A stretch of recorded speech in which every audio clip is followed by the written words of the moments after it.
여러분, 우리는 매일 수많은 말을 하며 살아갑니다. 친구와 농담을 주고받고, 가족과 속마음을 나누고, 직장 동료와 머리를 맞대고 고민하죠. 이 모든 관계 속에서 말은 정말 중요합니다. 때로는 따뜻한 위로가 되고, 때로는 엄청난 힘이 되기도 하죠. 하지만 아무리 친해도 조심해야 할 말이 있습니다. 너무 가깝고 편하다는 이유로 무심코 내뱉은 한마디가 소중한 관계에 깊은 금을 가게 만들거나 심지어 완전히 깨뜨려 버릴 수도 있다는 사실 알고 계셨나요? 오늘 우리는 독이 되는 말들에 대해 이야기하고, 이런 말들이 왜 위험한지, 그리고 어떻게 하면 현명하게 대처하고 우리 관계를 더 단단하게 지킬 수 있을지 함께 알아보겠습니다. 여러분의 소중한 관계를 위한 시간, 지금 바로 시작합니다. 첫 번째로 조심해야 할 독이 되는 말은 바로 이건 너한테만 얘기하는 건데 진짜 비밀이야입니다. 이 말만큼 듣는 사람의 귀를 쫑긋 세우게 하는 말이 또 있을까요? 하지만 안타깝게도 이 말은 종종 우리에게 독이 되어 돌아옵니다. 내가 정말 힘들 때, 나만의 약점이나 민감한 정보를 가장 믿는 친구에게 털어놓고 싶은 마음 충분히 이해합니다. 하지만 인간관계에서의 배신은 의외로 가장 가까운 사람에게서 일어나는 경우가 많습니다. 우리는 모두 사람입니다. 완벽하지 않죠. 누군가에게 털어놓은 나의 약점이나 치부가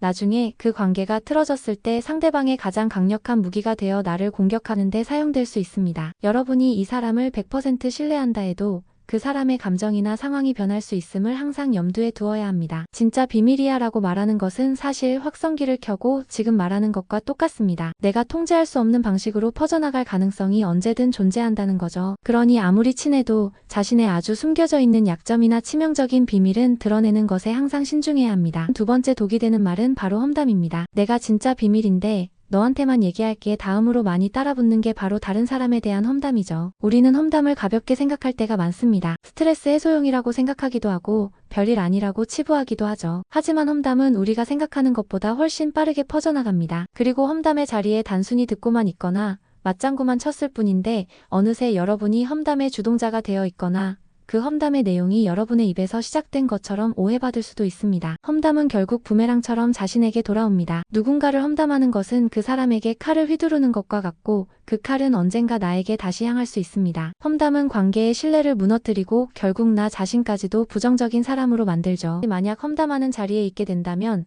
의식적으로 그 자리에서 벗어나거나 저는 그런 이야기는 좀 불편하네요처럼 명확하게 선을 긋는 것이 중요합니다. 나의 가치관을 지키는 것은 물론 잠재적인 관계의 위험을 피하는 현명한 방법입니다. 세 번째 독이 되는 말은 내가 너랑 친하니까 해주는 말인데 혹은 솔직히 말해서 너도 좀 으로 시작하는 말들입니다. 우리는 종종 친하다는 이유로 상대방의 감정을 배려하지 않은 채 팩트 폭력을 가하거나 중립적인 척하며 상처를 주기도 합니다. 친구 사이는 어떤 면에서 내 편이라는 것을 의미합니다. 나에게 지지적이고 나를 응원해주는 사람이어야 하죠. 그런데 친하다는 이유로 솔직히 말해서 너도 좀 성격이 그래, 나도 너한테 좀 질려 같은 표현을 아무렇지 않게 사용하는 경우가 있습니다. 이런 말들은 듣는 친구에게 어떤 생각을 심어줄까요? 이 사람이 나한테 별로 관심이 없나?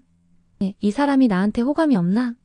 라는 생각과 함께 마음의 문을 닫게 만듭니다. 처음에는 괜찮은 척해도 시간이 지날수록 전화도 잘 안 받고 문자 답장도 뜸해지고 결국 연락 자체가 줄어드는 패턴으로 이어지죠. 진정한 친구는 솔직하되 상대방의 감정을 다치게 하지 않습니다. 조언을 해주고 싶다면 상대방의 입장을 먼저 생각하고 부드럽고 지지적인 방식으로 전달해야 합니다. 네가 걱정돼서 하는 말인데 혹시 이런 점을 조금만 신경 쓰면 더 좋을 것 같아처럼요. 이제 직장으로 가볼까요? 직장 동료나 상사와의 관계에서도 우리가 특히 조심하고 때로는 현명하게 대처해야 할 독이 되는 말들이 있습니다. 대표적인 세 가지 유형을 알려드릴게요. 첫 번째 유형으로 나 아니면 안 돼 형입니다.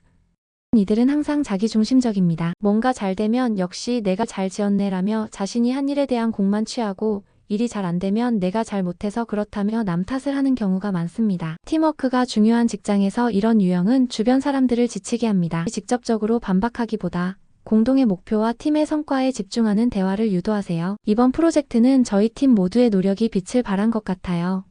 처럼요. 두 번째 유형으로는 비꼬는 유형입니다.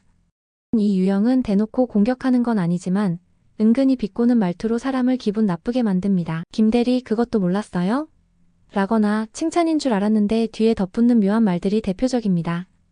듣고 나면 계속 곱씹게 되고 기분 나빠지죠. 이런 말에 상처받았다면 개인적으로 따로 만나 솔직하게 자신의 감정을 전달하는 것이 중요합니다. 그 말씀 때문에 솔직히 제가 좀 속이 상했어요처럼요. 다정하지만 분명하고 단호하게 표현해야 합니다. 상대방은 자신의 의도가 아니었다고 변명할지 모르지만 이런 피드백은 상대방이 앞으로 비슷한 말을 조심하게 만드는 효과가 있습니다. 세 번째 유형은 무임승차 유형입니다.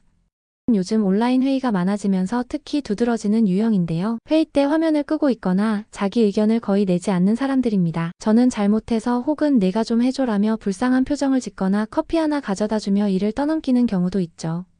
처음엔 괜찮지만 시간이 지날수록 동료들의 짜증을 유발합니다. 계속 내가 맡아서 해주기보다는 상대방의 자존심을 건드리지 않는 선에서 잘할 수 있는 부분을 물어보고 역할을 부여하는 것이 중요합니다. 은우님은 어떤 부분을 맡는 게 좋을 것 같아요?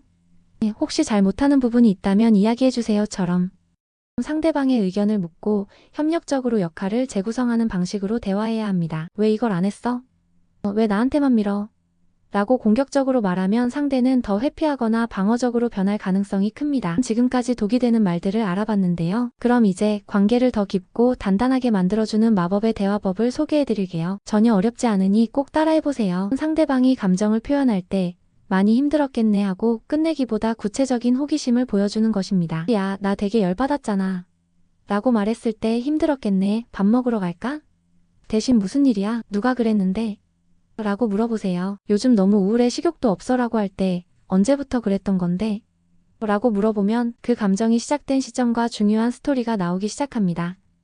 이처럼 구체적인 질문은 상대방에 대한 깊은 관심을 보여줍니다. 하우하우 질문은 상대방의 주관적이고 질적인 이야기를 끌어내는 강력한 도구입니다. 배가 아파라고 할 때 어디가 아파? 같은 정량적인 질문보다 배가 얼마나 아픈 거야? 라고 물어보세요. 불안이나 고통 같은 감정은 수량으로 측정할 수 없는 주관적인 영역입니다. 얼마나라는 질문은 상대방이 자신의 감정을 더 깊이 이야기하게 합니다. 아이가 90점을 맞아왔을 때 몇 문제인데? 보다 어떻게 90점 맞았어? 라고 물으면 아이는 자신이 어떻게 노력했는지, 어떤 과정이 있었는지 자랑스럽게 이야기하기 시작합니다. 앞서 두 가지 질문을 통해 상대방의 디테일하고 깊숙한 이야기가 나오기 시작하면 그 안에 상대방의 흥미, 취미, 좋아하는 활동 같은 신호들이 숨어 있습니다. 그 신호들을 듣다가 내가 좋아하는 것이 나오면 나의 모습을 오픈해주는 겁니다. 저도 BTS 좋아하는데. 저도 치맥 진짜 좋아하는데. 처럼요. 이렇게 공통사를 쌓아가다 보면 상대와 나는 어느새 함께 그 활동을 하게 될 가능성이 매우 높습니다. 공통적인 경험이 쌓이면서 둘의 관계는 더욱 특별하고 중요해지는 거죠. 당신의 호기심이 관계를 바꿉니다.